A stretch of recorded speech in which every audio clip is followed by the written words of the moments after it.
It's time for the Rick Smith Show. Now, here is the voice of the working class, Rick Smith.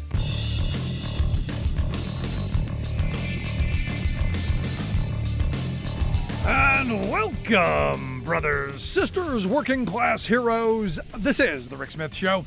Thanks so much for being here today on the big program. Lots to get to, lots to talk about. Wendy's in the news, oddly enough.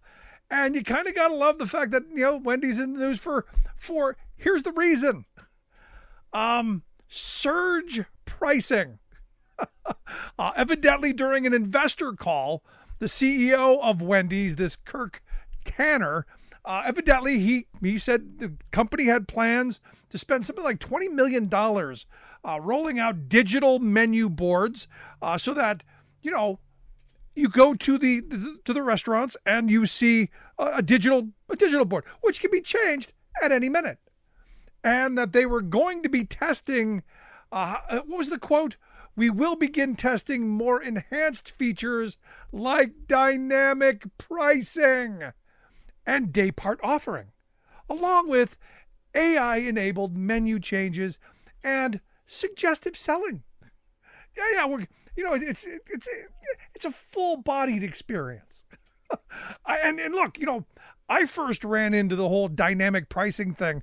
It's got to be 5-6 years ago. I went to a Pittsburgh Pirates game. Took the kids. We were in Pittsburgh for a conference. So we said, hey, let's go see a Pirates game.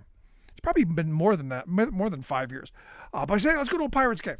And that day, it was like $5 to sit in the cheap seats, which were way out, way out in the outfield, way away. It was like $5.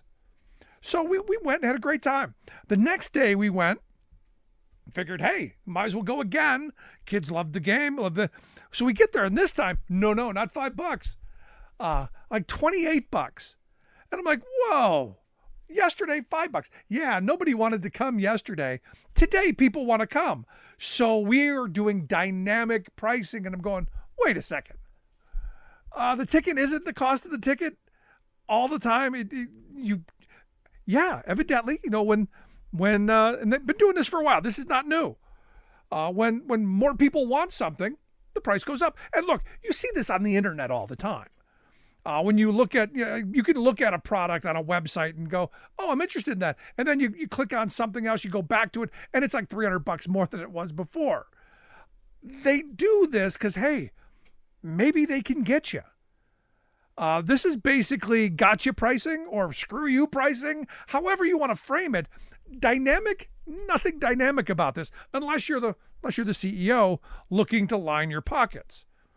But what Wendy's was going to do is like at lunchtime, I guess, when there's a surge in activity, when people want their product, they're going to jack up the price.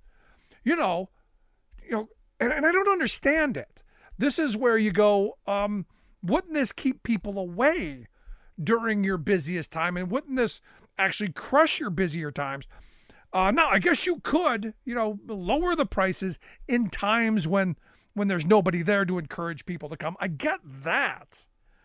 I don't get the, hey, we're going to charge you a little bit more during the dynamic pricing era of, Now, understand, there's been a lot of beating up on Wendy's, and I guess they've now stepped back from it.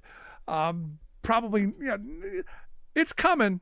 Trust me, just not right now. And Wendy's is, one of the first big ones to come out and say, hey, we're going to try this. And you go, look, in the fast food industry, you just go somewhere else. And that's what would generate. And I got to tell you, I would like to have seen them come out with it, to be honest, to see how many people go, well, not going to Wendy's anymore. Let's see what McDonald's has got. And this is where you have competition. In the marketplace, if Wendy's were to have done this, and people are going, wait a second, that 99-cent cheeseburger is now $1.15 or $1.25. Well, I'm going to go across the street to the McDonald's instead. Now, would that happen? I don't know, because I think we as consumers have gotten so used to being gouged that we put up with it anyway. Because look, with all the inflation, the greedflation we've seen from corporate America, because understand, Joe Biden didn't do this. Corporate America did this. Corporate America, being as consolidated as they are, they did this. But I look at the price of eggs. I remember when eggs are like $9. I go, then don't buy them. If nobody bought the eggs, the prices would come down because they'd have to get rid of them. Especially something like that, because they're dated. They've got to be sold by a certain time. If nobody's buying them, the company's going, uh-oh, we better drop the prices. But boy, the pushback I got by simply saying, don't buy them. Use the power of being a consumer and saying, not going to do it. I would have loved to have seen that experiment. But this is where I come back to this idea that, we've got too many behemoth corporations where competition isn't there. And look, I see in the fast food industry, you can have other choices. I would love to see more mom and pops. I would love to see local places. In fact, there are a couple here in my neck of the woods that we hit up when we have the opportunity or when we're going that route. I would love to see more of that. And this is where the idea of breaking up monopolies, of breaking up some of these big behemoths, where this is really important. Promote that competition that Republicans tell us they love so much. Promote the competition because, look, as I said, if you didn't like the dynamic pricing at Wendy's, McDonald's would drop their price a couple of pennies to encourage you to come over there. That's how this free market thing works. Or you just go, I'm going to pack a bag lunch. That's the free market in action. But what about stuff that you don't have a choice over? You look at the fact that, a handful of companies own or control entire industries. So you wonder why prices have gone through the roof. And for me, the one thing that I'm thrilled about the Biden administration with is the fact that they're using the Federal Trade Commission to start going after some of this stuff. Stop some of these insane mergers like the Kroger Albertson one that we'll talk about here in a second. But go after some of these, start busting some of this stuff up. Bring real competition back. Encourage innovation by being a little more competitive. And of course, the greedflation thing is real. This way, you start breaking some of these people up, you start letting them compete against each other, you're going to prevent market manipulation because you're going to have more people going, hey, I need. And the other part of this, by breaking some of these up, you also encourage entrepreneurship. I would love to see a small mom and pop, you name it. I would love to see us go back to the days where you knew the person behind the counter who owned the business. Those are the people I want to give my dollars to when I need things. Not some corporate board. And look, we've done this before. We've broken up big corporations, and the world didn't end. 1911, we broke up Standard Oil. Yeah. And that turned into 34 different companies. And they didn't go bankrupt. 82, the AT&T breaking up Ma Bell. What we got out of that was superior service and innovation in long distance. I mean, stop and think about that for a minute. When I was a kid, long distance was prohibitively expensive. Nobody did it. We had party line telephones. You say something like, we had party line telephones to someone today. They go, what are you talking about? Was it a party? Did I have to pay $1.99 a minute? No. You pick up the phone, somebody else is there. You think about when they broke up Microsoft in the early 2000s and Internet Explorer. What did we get then? We got a boom of new search engines. You think about when they broke up IBM in 1956, and then you had all of these companies that were able to compete because IBM agreed to provide their competitors with access to their patents and their technology, which gave people the opportunity to do a little bit better. And now technology's exploded. I mean, we can spend a lot of time on this going, hey, Alcoa and 45, they broke that up, filed antitrust legislation, and you got people to compete with them. And it was good for consumers. It was good for workers. It just wasn't good for the very wealthy. Because what the very wealthy understand is if they can monopolize, if they can have big, giant corporations, they can have, synergy. Economies of scale, we can get rid of the redundancy. And what all that means is you working people are going to have less jobs. You working people are going to have less power to negotiate. Because, hey, if one or two companies or three companies own all the industry, there's not many places for you to go. You're not going to be able to go across the street, which is why I loved the fast food chains who are trying to get people to sign non-compete agreements because, peanut butter and jelly evidently is a proprietary. I still can't believe a sandwich shop tried that. You can't go work for across the street or anywhere where they make sandwiches. Nowhere. But for me, at the end of the day, what we need to be doing is we need to be using the Federal Trade Commission to do what we need to do, and that is break up some of these big monopolies and go after some of these big companies. And again, if we're going to be a free market economy, you got to have choice, absolutely, and you got to have the freedom to walk away. Seems simple to me. I want to hear your thoughts, though. Email me, rick@thericksmithshow.com. Quick break. Right back.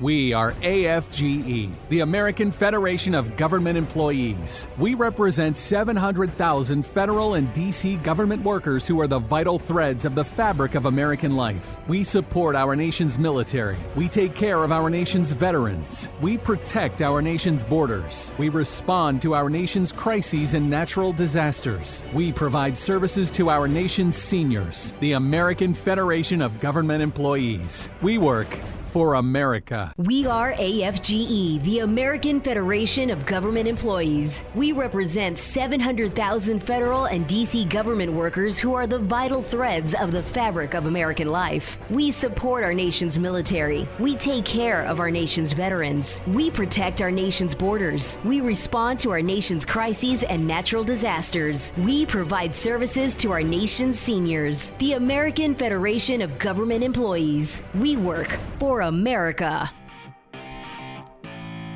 Welcome back to the Rick Smith Show. Now, here is Rick Smith. So we talked about the Federal Trade Commission and their lawsuit on Monday to block the $24.6 billion acquisition by Kroger of Albertson, which would create a behemoth corporation. And the argument is, well, we got to compete with Walmart. But what would it do to local communities? What's going to do to the workforce?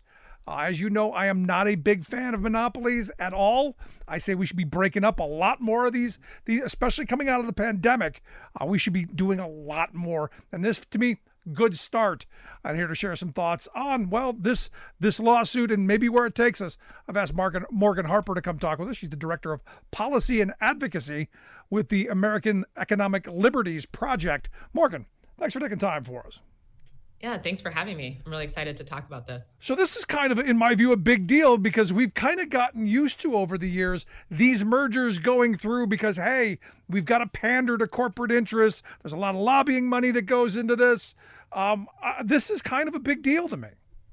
This is a huge deal. And, you said you follow monopolies, trying to break them up. So you probably know that this administration, President Biden, they have ushered in this whole different approach to how we think about mergers, the harms that they cause to workers, communities, small businesses, us as people who buy stuff.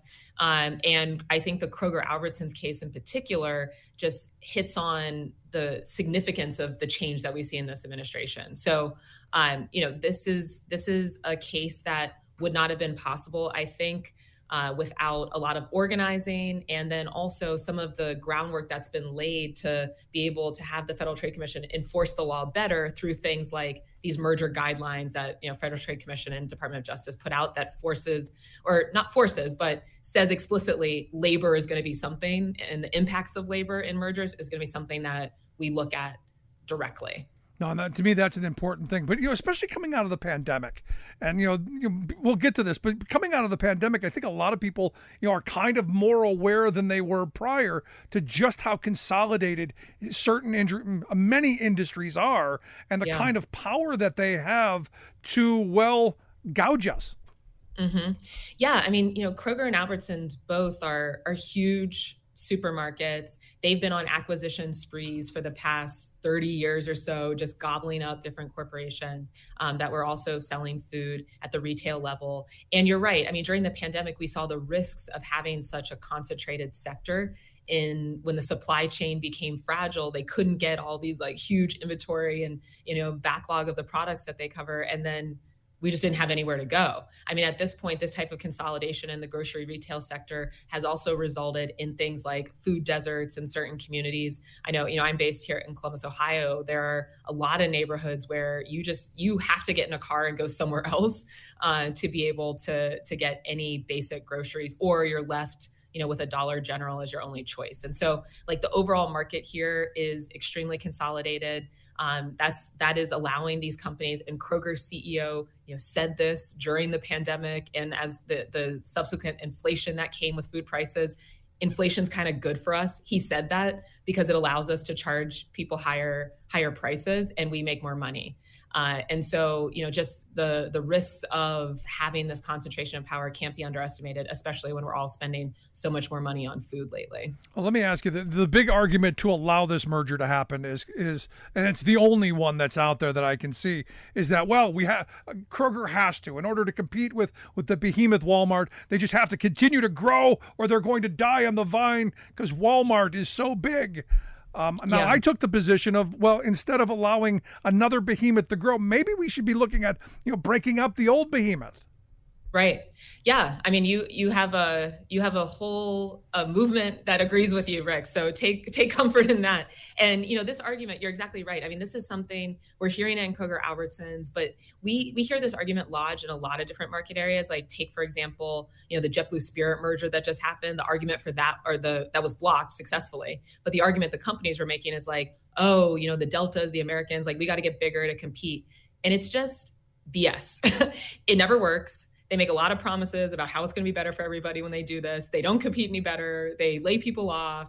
And especially in this grocery sector, that's what's so interesting too. And, the FTC's complaint gets into this is we don't even have to imagine in the grocery sector how, ridiculous that argument is. We have a pretty clear example from just a few years ago when Safeway and Albertsons merged, and they claim, that this wasn't going to harm anybody or any workers. We'll talk to some UFCW local members about whether or not there were any harms from that merger, and they will tell you a very different story here. And so, the main counterpoint to that I would point us to, and this also is in the FTC's complaint, is that these companies want us to always think about them at the national level. It's like, yeah, we've got Walmart, we've got Costco, we've got in Kroger, this little Kroger out here trying to do our best to keep up.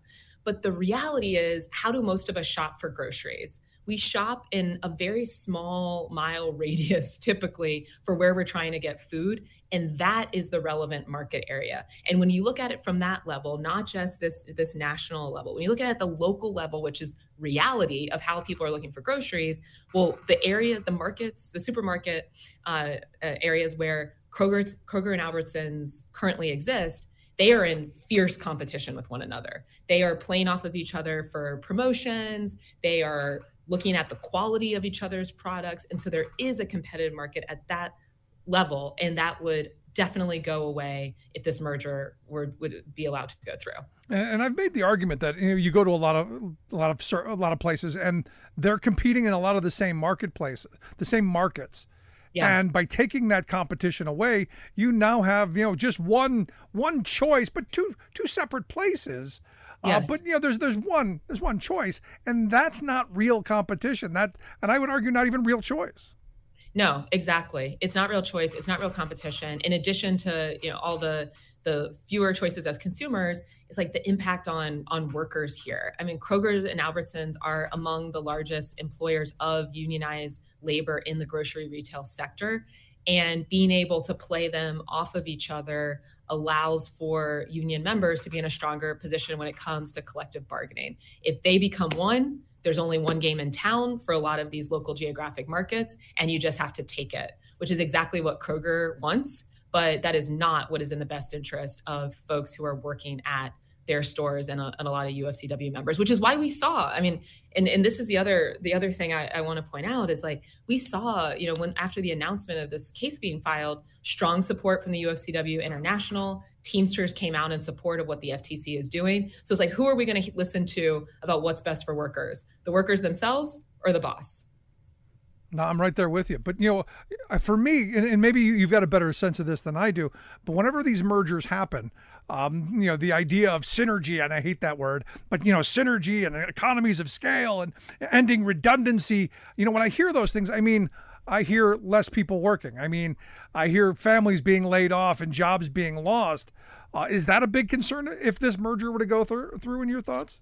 Yeah, absolutely. And that has been the argument for a lot of these mergers over the last 40 years is efficiency and synergy, like all this corporate jargon. All that corporate speak, yeah. Yeah, all the corporate speak, the economists, they're the people that claim to understand perfectly how markets work. And it's like, well, newsflash, you don't need to be an expert to understand how markets are working because we live it every day. And we have seen from these mergers, especially in the grocery retail sector, is that there are not greater efficiencies. Prices go up. You see that workers are not earning as much they're getting laid off. And so we have to really push back on these narratives. And in fact, today on CNBC, which is, a channel covering a lot of business news, the CEO of Kroger was on, and he got grilled by a CNBC reporter. These are not people that I would think would always describe themselves as anti-monopolists, let's say. He got grilled about that exact word, synergy, like pushing through the BS of this and forcing him to admit, which actually, like, some of the complaints are also saying both, because there were some state cases that were filed and the FTC case citing that the company themselves is admitting these stores are not going to last if they merge. And we already know, what the impacts of that are that we've already been discussing on consumers and workers. Yeah, I mean, it comes down to, finally using what laws we have, and I would argue probably our laws are too weak already. But looking at what the FTC is doing, legislatively, shouldn't we be looking at doing more? Because as I said, coming out of the pandemic, a lot of us, became keenly aware of where our food comes from, where our supply chains are, all of this stuff, and just how consolidated things are. And there's an appetite, I think, right now of people going, hey, maybe we should be breaking some of this stuff up. You look at the railroads. I mean, we went from, 50 some railroads down to, I think, 6 or 7 now. Yeah. There's a real problem with consolidation. I know corporate America, the profits are sacrosanct. We've got to pay attention to that. But that competition thing that we were told was the wonder of the free market doesn't seem to be there. Exactly. And that's why we're seeing in Congress, for example, like in response to the Kroger Albertsons merger, bipartisan, like how many bipartisan things are there right now in this political environment, but Republicans and Democrats that were speaking out saying, hey, this merger is bad news, and we applaud, the FTC for fighting back against it. And you're right, it's across all different market areas. There's been a tremendous concentration of economic power over the last several decades. The only thing I would say too, in response to something else you mentioned, in terms of the law. So, we have great anti-monopoly laws on the books, the Sherman Act, the Clayton Act. These have been around for almost, in some cases over a century, almost a century.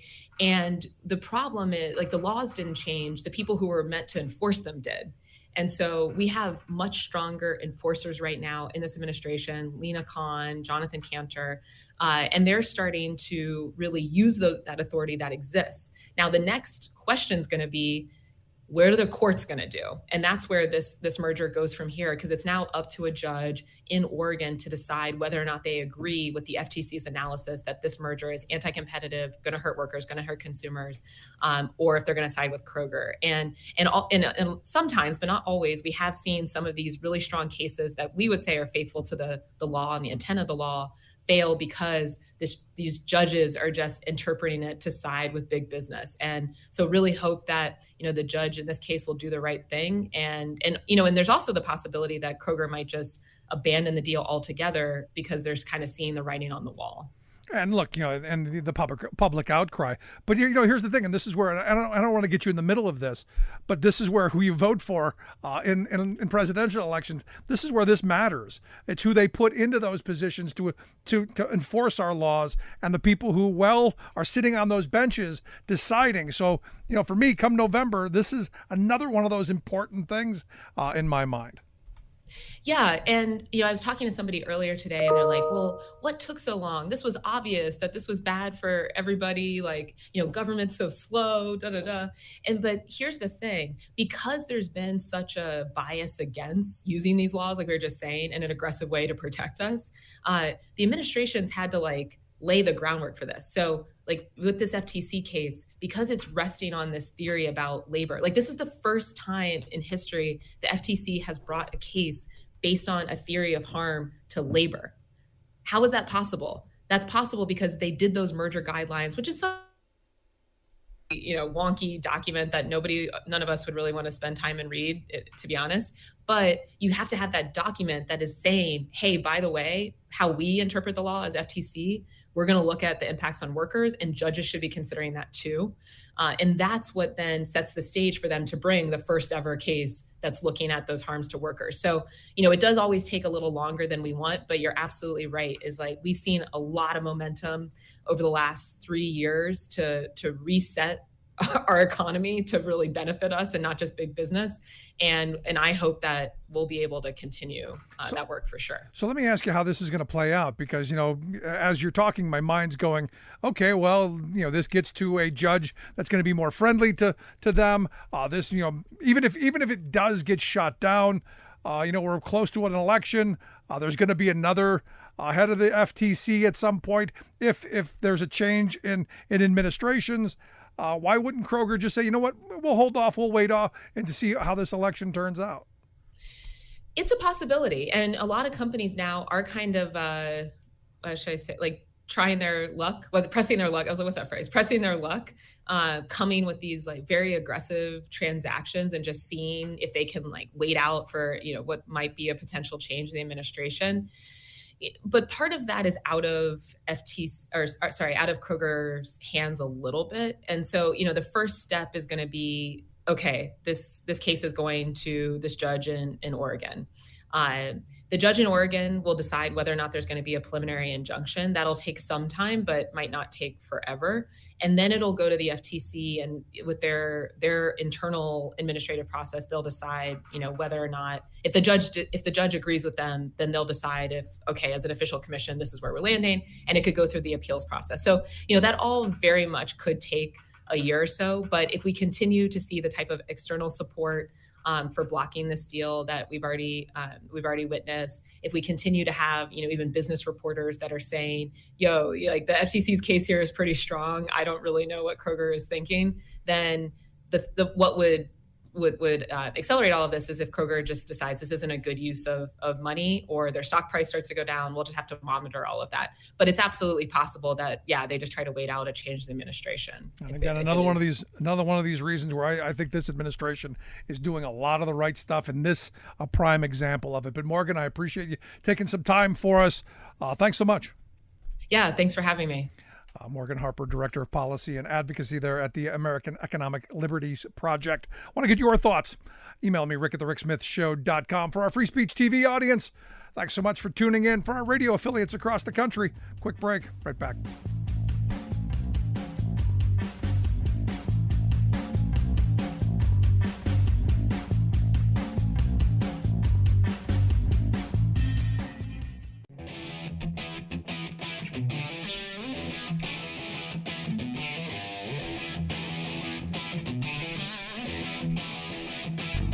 Welcome back to the Rick Smith Show. Now, here is Rick Smith.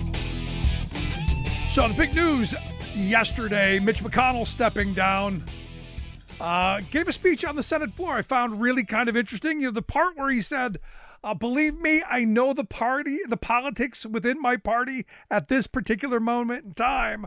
He says, I have many faults.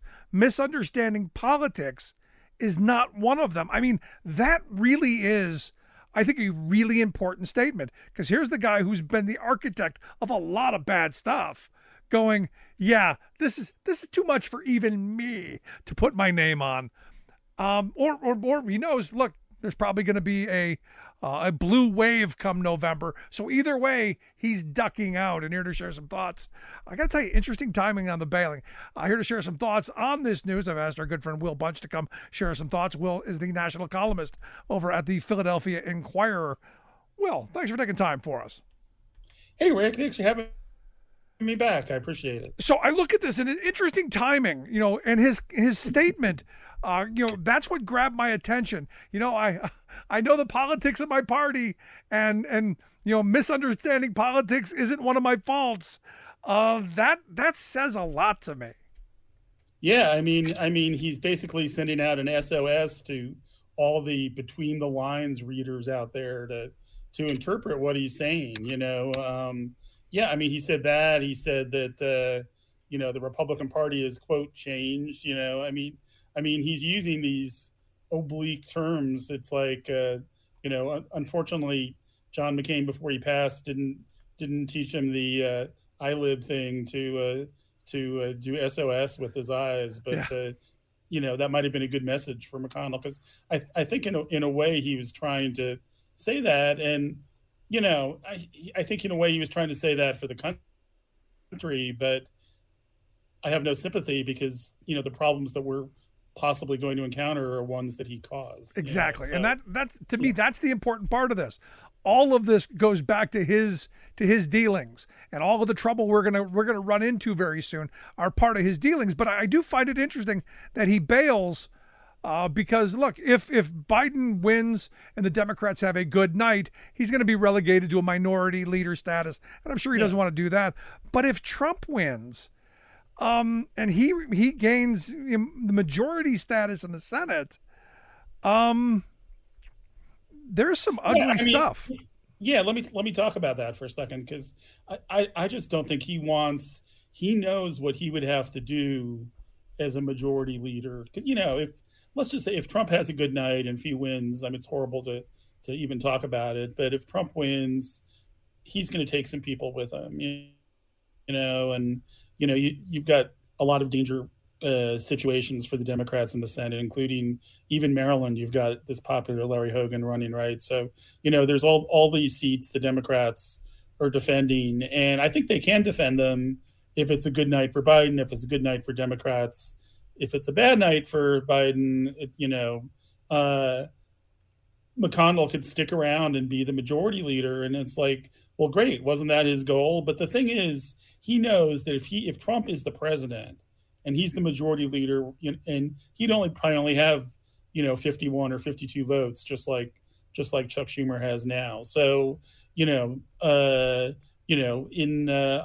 November 6th or 7th, the day after the election, President-elect Trump calls him in and he says, listen, Mitch, I've got some plans here. Like, I'm gonna make Stephen Miller my Homeland Security Secretary, or I'm gonna make somebody who's just horrible my Attorney General to go after my enemies, or I need your help in giving me authority to conduct these deportation raids, in neighborhoods, in Latino neighborhoods across the country. He knows that he's going to be under the next Senate majority leader under a President Trump. If this all goes down, heaven forbid, is going to be asked to just do some terrible things. Yeah. And history will not look fondly on. Right. And talk about reading between the lines, right? I mean, he didn't resign today, and he didn't resign on, January 2nd, the day before the new Congress comes in. He said he's resigning in November. Well, why would you pick November of all months? Well, you would pick November because you don't want to deal with the aftermath of this election. Yeah. I mean, another thing, obviously, is, heaven forbid again, but what if the election results are contested, right? Oh, there's another thing. But the other part that more my mind went is if things go the way that I fear they might, and Trump wins and the Republicans win the Senate, McConnell is going to have to deal with some of the crazies that are out there, much like they have to do in the House. So the Senate's always been that kind of upper chamber where it's not all fire and brimstone all the time. I think you got some folks who are running for Senate who, well, they're going to give some of the crazy House members a run.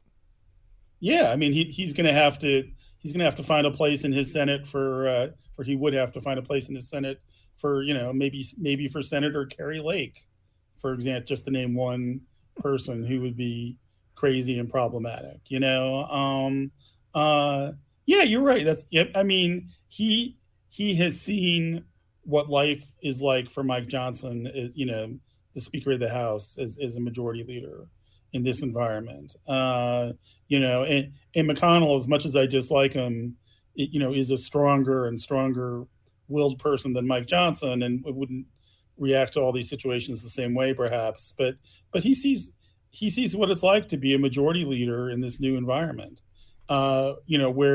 where Trump is the undisputed leader of the party. He's taken over the RNC. I mean, he basically is, and apparently he's got a remarkable hold over the Speaker of the House. Mitch McConnell was one of the last throwbacks. He's held himself out there as somebody who isn't doing Trump's bidding on everything. He did. He supported this border compromise, for example, that involved Biden, and he, is supporting aid for Ukraine, which, apparently, is the big sticking point for Mike Johnson and for Trump, right? So he just doesn't want to deal with any of this. But the problem is, look around the world just today. When I say today, I don't mean today metaphorically. I mean actually today, Wednesday, February 27th, right? I don't know if you guys have talked yet on the show about the Supreme Court ruling this afternoon, but this decision by the Supreme Court to take up Trump's immunity case and delay his federal election interference trial either to right before the election, which would be crazy, or after the election.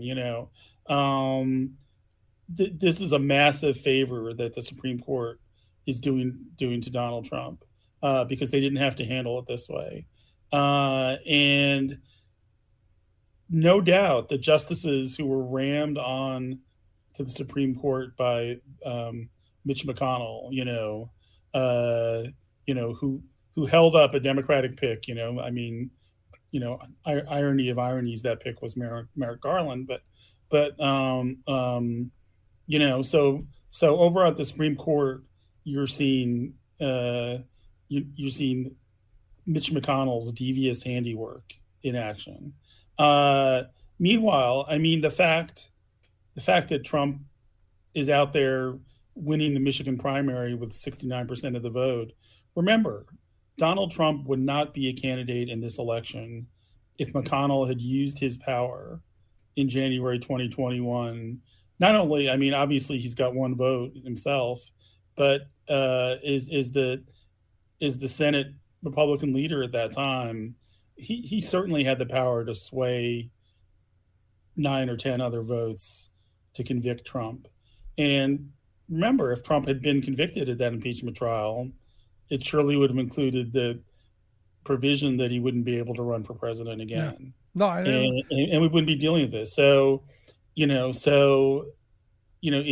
you think that a Trump 47 presidency is going to destroy democracy, which I certainly do, Mitch McConnell is the guy who made it possible for Trump to run. Mitch McConnell is the guy who put these Supreme Court justices in place. It's his bidding, and it's probably another reason why he wants to get out of the way. He doesn't want to be the guy who's there when people are really coming to terms with what he's done. Yeah, when the roosters come home to roost, and look, I hope we're wrong, but Trump has already told us he is going to pursue a path of vengeance, of retribution, of payback, of all of that. It's not about governing. It's not about people making people's lives better. It's about moving towards a very authoritarian kind of government. That as I've been saying, I don't like heights. I will never jump out of a window. So if the story that I fell out of a 5th floor window happens, I didn't do it by choice. Yeah, use the fire stairwell, and you just stay in the inner parts of the building for 4 years. Absolutely. But think about it, Rick. Trump's number one goal is retribution. I mean, he said it. He said it out loud. I'm your retribution. That's his number one goal, is to go after his enemies. And he can carry that out as president, but He can only do it if his lackey is the attorney general, right? Because he can tell the Justice Department what to do, but they need somebody in that position who will do whatever Trump says, and that means he's going to have to get his people confirmed, and that's where the Senate comes in. Right. The Senate has sole confirmation power. We've heard again and again that Trump realized that, the reason he's out of office, meaning the reason he wasn't able to do a coup on January 6th, and do some of the crazy things he wanted to do, call out troops or whatever. He understands now that didn't happen because there were too many decent, normal people in those positions, like General Mark Milley, for example, to stop him. Or, William Barr, who was a terrible attorney general, still wasn't so terrible that he would do some of the crazy things Trump asked them to do. Yeah, well, at the end of the day, and I don't give these people a lot of credit because, right. The idea of, when this fails, I'm going to jail. That's still in their mind. These aren't dumb people. Right. Look, if it were to happen in the future, do I think they make the same decisions? I don't guarantee that. Right. And one thing that we know for a fact is that the next attorney general is not going to be William Barr. No. It's going to be, one of these like screaming podcasters who, wants to, have concentration camps for migrants down at the border, and somebody who wants to lock up people who have done nothing, Hunter Biden, Hillary Clinton, this is Banana Republic type stuff, right? Locking up people from the opposing party just because you don't like them. But Trump wants to do that. He wants to have an attorney general to carry that out for him. And so he needs 51 votes in the Senate, I assume, unless he's got some dictator plan to go around that. But anyway, Mitch McConnell doesn't want any part of that. So the question now is, who does, right? That was going to be my final question. Who's going to be the one dumb enough to go, I want to do that. The names thrown out right now are Minority Whip John Thune. You've got the Republican caucus chair, Barrasso from Wyoming, Cornyn from Texas. Do you think one of these three, or you got a dark horse on the outside? No, I don't think it's going to be one of those three, because I don't think, like, I know Thune has been somewhat resistant to Trump, maybe even more so than McConnell, to be honest. So, he's out. Or is it Ron Johnson? Yeah, I don't know if Ron Johnson per se, but somebody, maybe Mitch's fellow Kentuckian Rand Paul. It's a complicated situation, because I think the people, when you think of the senators who are there now, at least, who are most likely to do Trump's bidding, most of them, I think, are pretty unpopular with their colleagues, right? Ted Cruz has shown himself to be a total lackey, but we all know that Ted Cruz is probably one of the most despised people on Capitol Hill. So it's not going to be Ted Cruz. It's probably not going to be Rand Paul, although I think Trump's friends in Moscow would love it if Rand Paul was the Senate Majority Leader. Wow. That's a scary. But I haven't looked at the list of the 49 people and gone through the whole list. There's probably somebody on there who's an obvious Trump choice that I'm not thinking about. Well, obviously got to be Tommy Tuberville. Why not have the dumbest guy in the Senate lead it? I'm backing Tommy Tuberville. Yeah, coach. Senate Majority Leader coach. There you go. There it is. Yeah, it could be. Oh, would that be frightening? Oh my goodness. But Will, as always, I appreciate the thoughts. Good talking to you. I hope I'll see you back here again real soon. Yeah, I'm around. Good to see you, Rick. Good Take to care. you as well. Our good friend Will Bunch, national columnist there at the Philadelphia Inquirer. I want to hear your thoughts. You think Tommy Tuberville? Yeah, why not? Why not? If you're going full off the edge, why not pick Tuberville? He doesn't ever have the seniority, so I doubt it, but you never know. Quick break, right back.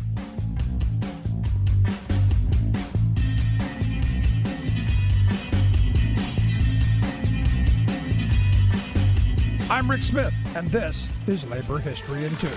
On this day in labor history, the year was 1965. That was the day the Drug and Hospital Employees Union Local 1199 sent a telegram to President Lyndon Baines Johnson. The message declared the union's stand against U.S. involvement in the Vietnam War. They were the first union local to take an official stand against the war. However, it should not have surprised anyone that Local 1199 was willing to take such a public stand. From their founding, they have been deeply committed to broad social justice unionism. The union started in 1932 in New York City. In the beginning, their membership was mostly Jewish men working in drugstores. During their first decade, they led pickets for a living wage and against segregation. During the 1950s, they held organizing drives in the city's not-for-profit hospitals. This brought many African American and Latino women into the union. These workers were often paid wages as low as $32 per week and worked extremely long hours. The union helped them win a $100 a week minimum wage.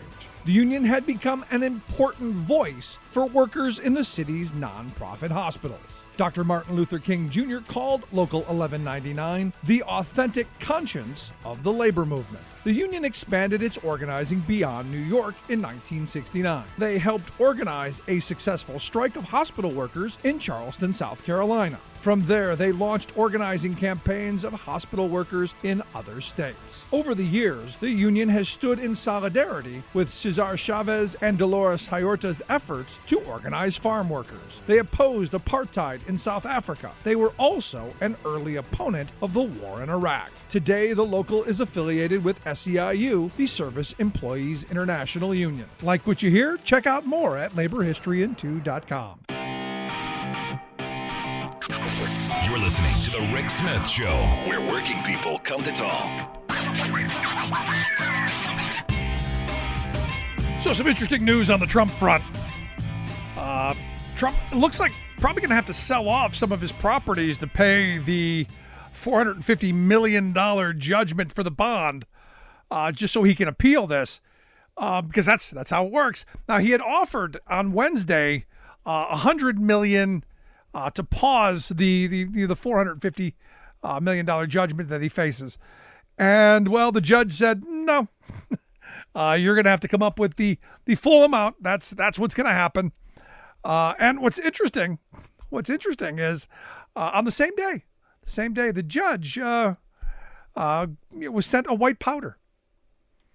Yeah, and forced New York City's emergency response folks to get to the courthouse, all because some crazy person decided, I'm going to send white powder to show my protest.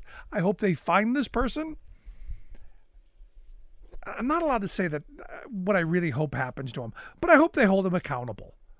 I'd like to see much more, because this is the kind of stuff that gets people hurt.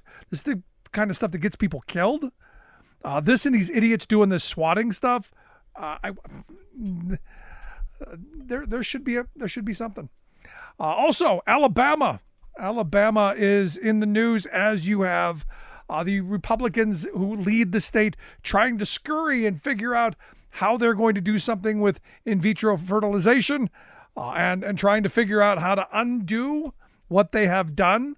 Because understand, Democrats are seizing this. The message very clear: women, Republicans hate you, or at least your reproductive process. At least that. I do find it interesting that the most recent polling on this, the Axios Ipsos poll, finds 2/3 of Americans oppose the idea of considering frozen embryos as people. And I'm going, I don't get it. I don't get how it's only 2/3. Sorry. I can't imagine that there's a third of the country going, that Petri dish, there's a person in there. That's a person. It's really, really twisted. And that if you drop that Petri dish, you can then be held accountable for involuntary manslaughter. That freaky too. We are in really, really, what's that? May you live in interesting times? It is interesting. And since we're down near Alabama, let's move over to Mississippi. Mississippi did something, and I'm going to give Mississippi credit. The Republicans in the House there, they passed a bill on Wednesday to expand Medicaid benefits to hundreds of thousands of people in their state. Mississippi is what? The poorest state? One of the poorest states. I'm going to go top 5 poorest states in the country. Probably 1 or 2, but one of the poorest states in the country. This could get, like I said, hundreds of thousands of people access to care. What's interesting is Mississippi was it the highest number of people dying because of not having access to care than any country, any state in the country? The highest rate of preventable deaths of any state? That's remarkable. And again, comes back down to, couldn't get to the doctor, couldn't afford to go to the doctor. And the other part of this that I find really, really amazing is that, it passed 98-20. Now, overwhelmingly, Mississippi's House is a Republican-led House.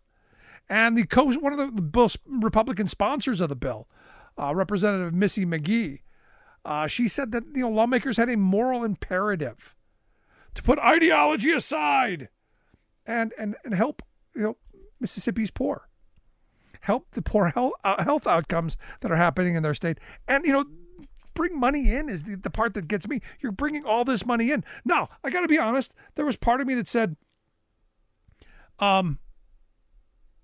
we better make sure that this is spent on healthcare, because Mississippi has a history of using money that's supposed to go for one thing for something else, like volleyball courts or Brett Favre. So maybe, don't give them the money without some strings that you actually have to use it for what you have to use it for. Just throwing out. Now, I'm probably going to get a letter that I'm being sued by Brett Favre for bringing up the fact that he got a bunch of TANF money from Mississippi. But hey, so be it. But this is a big deal on another front. And that is that a Republican state potentially could, and one of the most anti-Obamacare states in the country, is moving towards passing Obamacare. Now, their governor, Tate Reeves, has been evidently against it. It'll be interesting to see if he does the veto thing. But in the House, when you have a 98-20, that's veto proof. That's the ability to go, no, I think we're gonna push this through anyway. But I got to tell you, this could be a big deal for the people of Mississippi. This could be an opportunity for people who haven't had. Now, this is going to cost the federal government a good bit of money. But we want to make sure that every citizen in this country has access to good quality care, has access to seeing a doctor and preventative care. And if we were to do that, maybe some of the costs would start coming down. Now, for me, this could be a good moment. And that is if we had a functional federal legislative branch, if Congress didn't have its head so far up its behind, we might be able to fix some of the things that people complain about the ACA. We might be able to, legislate some fixes to ensure that the costs come down, that people get to see the doctors that they want, a whole bunch of stuff. We could do a lot of things.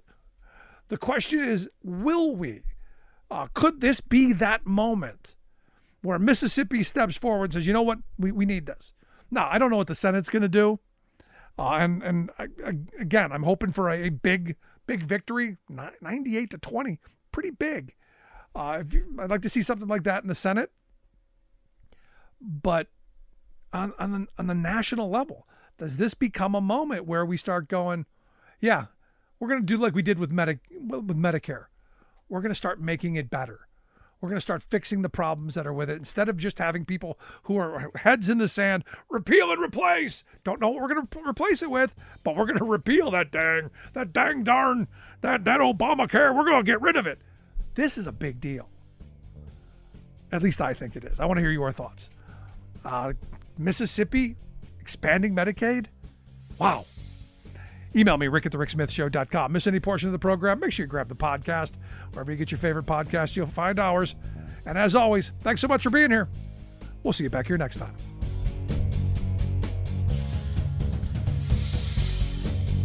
You've been listening to The Rick Smith Show. Email Rick at rick@thericksmithshow.com. Until next time, this has been The Rick Smith Show, where working people come to talk.